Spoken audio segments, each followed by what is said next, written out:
So there you go. This is my first mistake.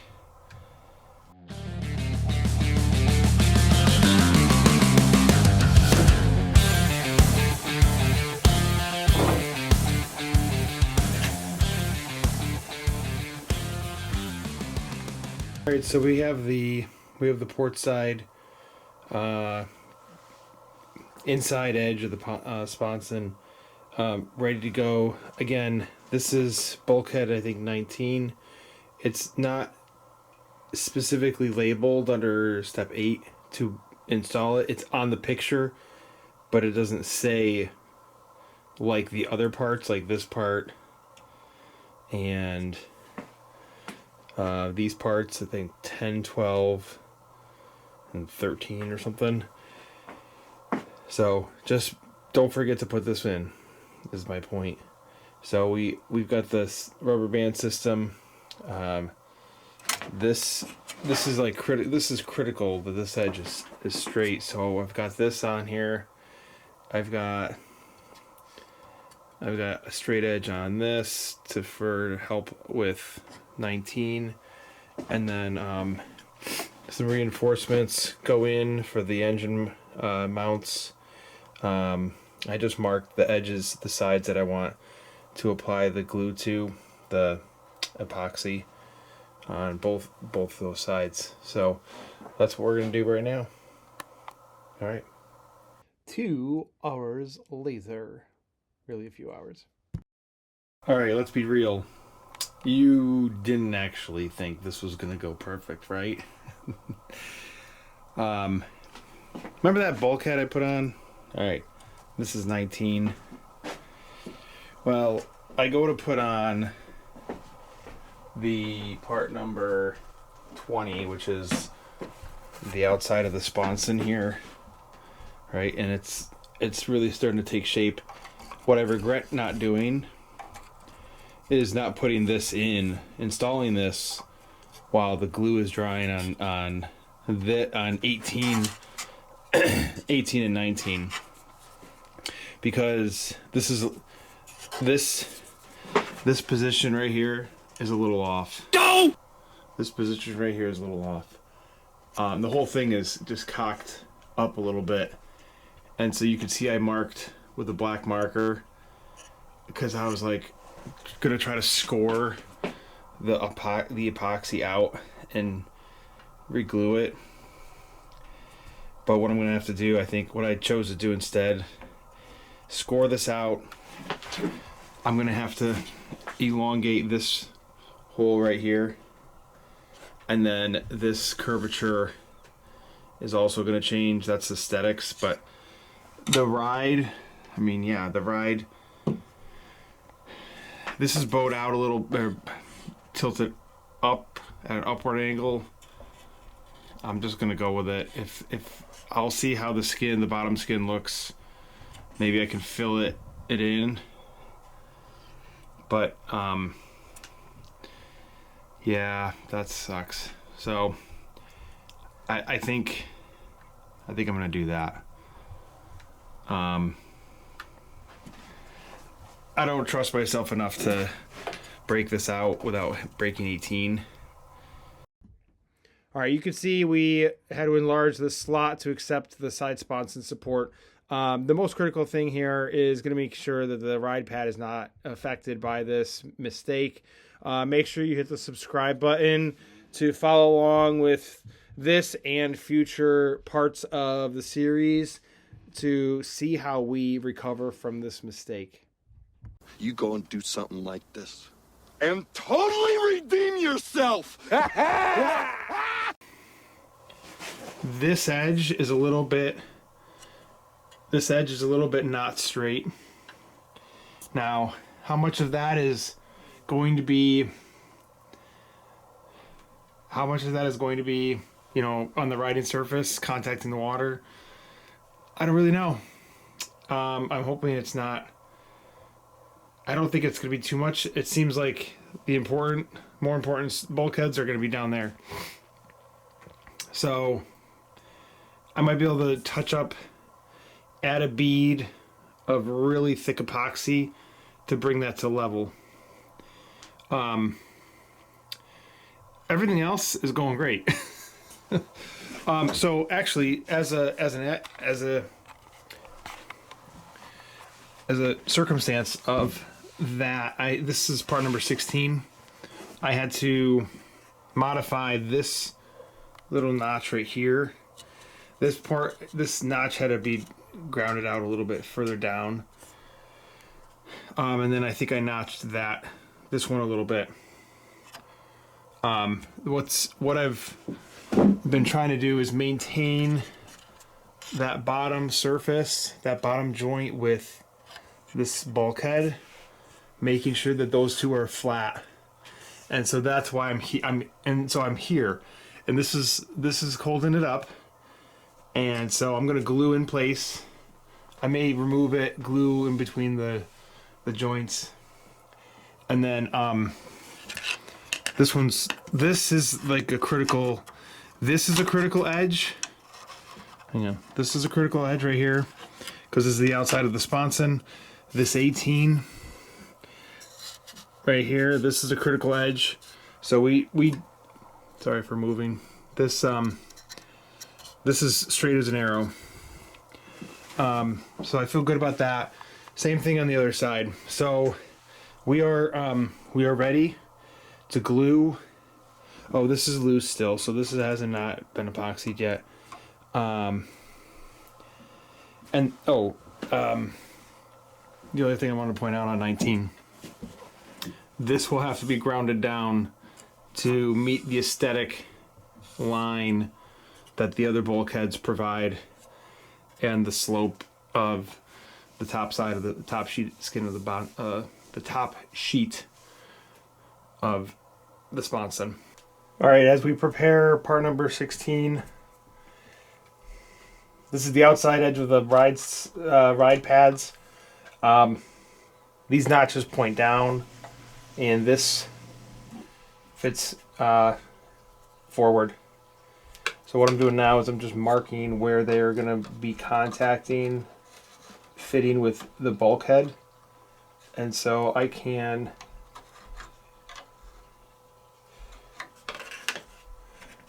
we should know where it is because it's right in front of.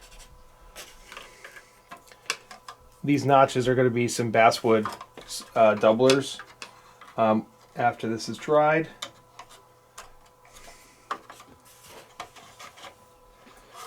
All right, we're going to pull it back a little bit. Right there. Yep, all right. But just to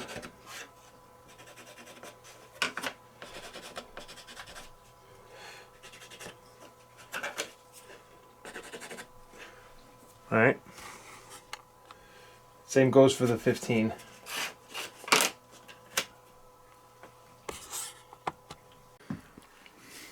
All right, so sequence matters here because we're going to strap these rubber bands down and around, and they're going to block, what's this, part number 20 or something? The outer top framing of the sponson. So we have to do this first. And so here, I think even throughout this build, even since I started, I've become a little bit more skilled. Maybe a little bit, not much. I could tell. I just picked up a few things along the way. Now we're going to do the inside first because it's easier to get to. It'll be harder to get if we got the part number 15 in the way. We're doing this, going down like this. So, and we don't want the doubler is going to be on this side. So we're going to want to put, just to help protect the doubler from getting epoxy in those grooves, we're going to we can do two on this side, but we're going to hit just the inside edge a little bit.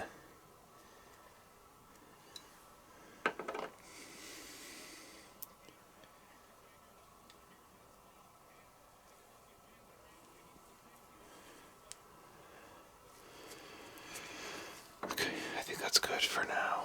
All right, here we go. This is how the magic happens.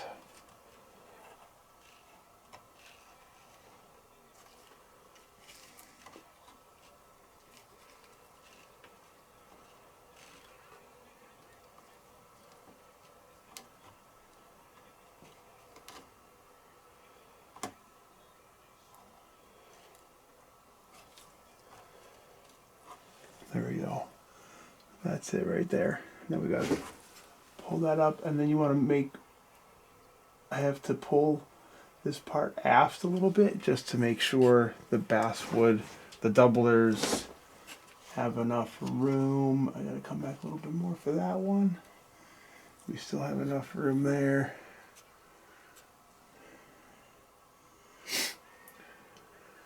All right, and then we do the rubber band effect.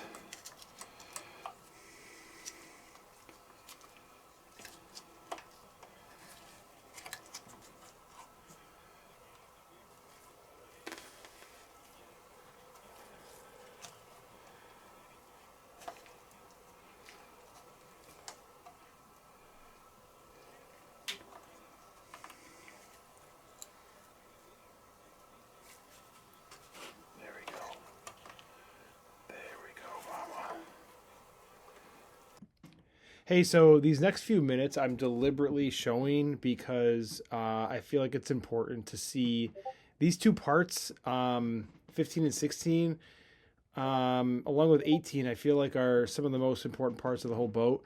So that's why I'm just showing you how I secured these. So just spend the next couple of minutes just watching that. It's a little bit boring, but I feel like it's pretty important. Oh man, I think that might be my best glue job. Let's make sure I don't let's see if I don't mess it up. Guys, I use way too much glue at the beginning. Well, in my defense, it said radius or fillets, and just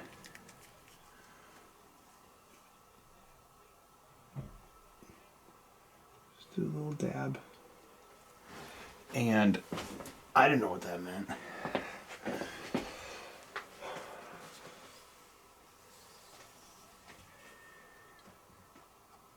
Just doing a little speck.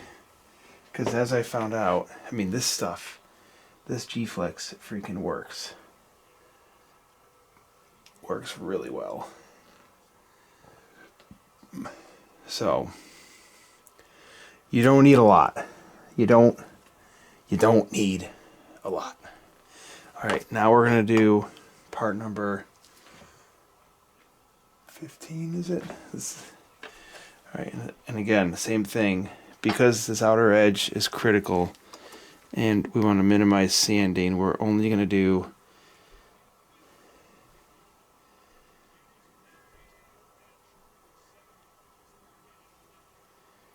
the inside edge. Now I got to do it again.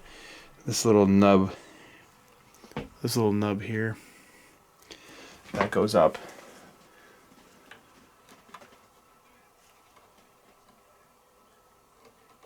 Right? It goes up and front and up. I'm going to check it one more time. Okay. And I did mark with the pencil that edge on the inside only as a reminder not to hit it on the other side. There's that. Now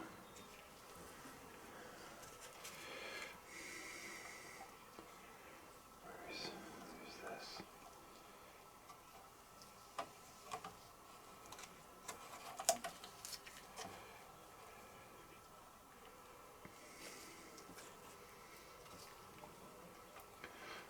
This is the tricky part, pulling these bastards down.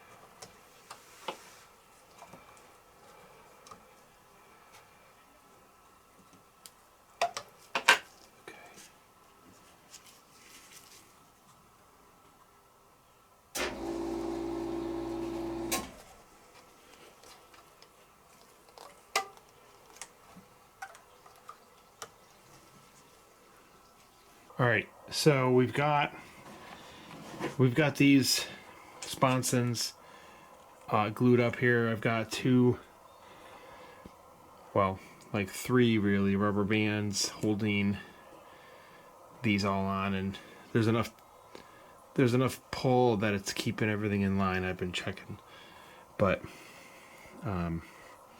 what I wanted to show you was the bottom side, making sure that, well, like, look, like this edge is really important, just as 18 is. This edge, we want that nice and straight. And yeah, so I thought I was going light on the glue before. I really wasn't, but this one I'm pretty proud of so far, this last segment here. So here's the other side, and again, just trying to keep that edge nice and straight there.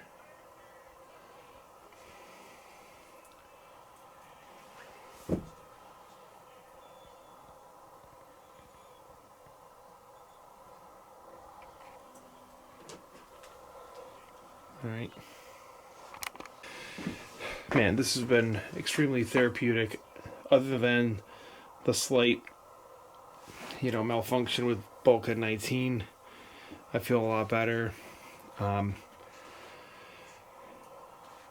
And the next thing I'm going to be doing, I think we're at the point where we're going to be doubling up the stringers and the bulkheads with the 1/8 inch doublers. So really we're going to be cutting to size in certain spots around the ride pads and the sponson bottoms, as well as parts of the main section. What was I going to say? Oh, I did a quick check.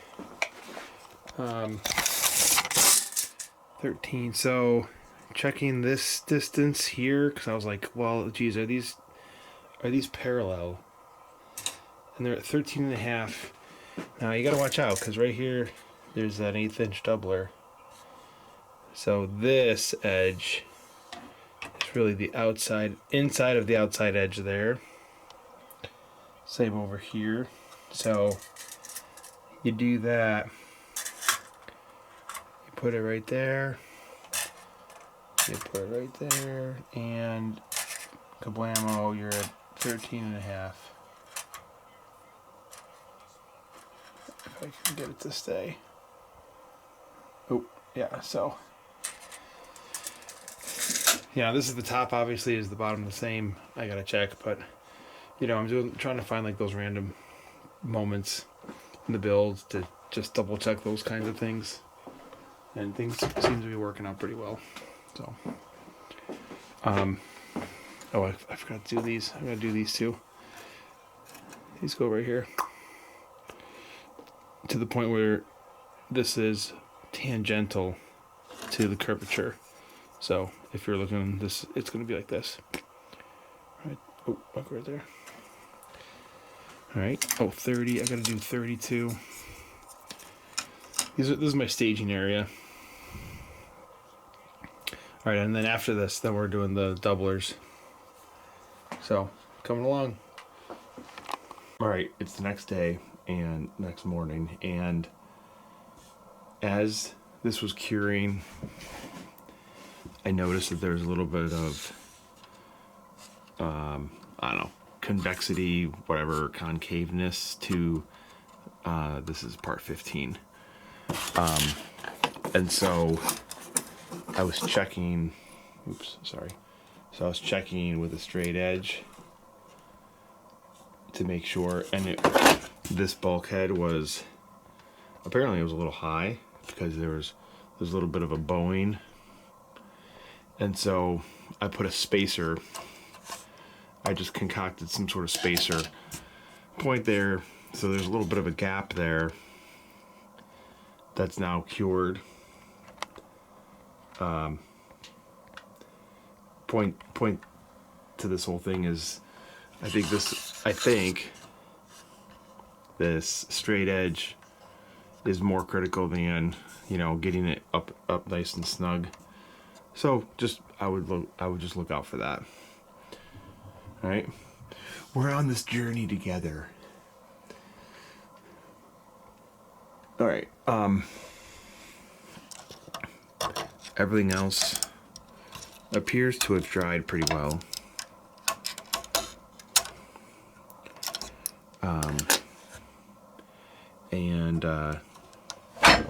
Whoops, hang on, I can't do this one-handed. Let me take this apart and I'll come back.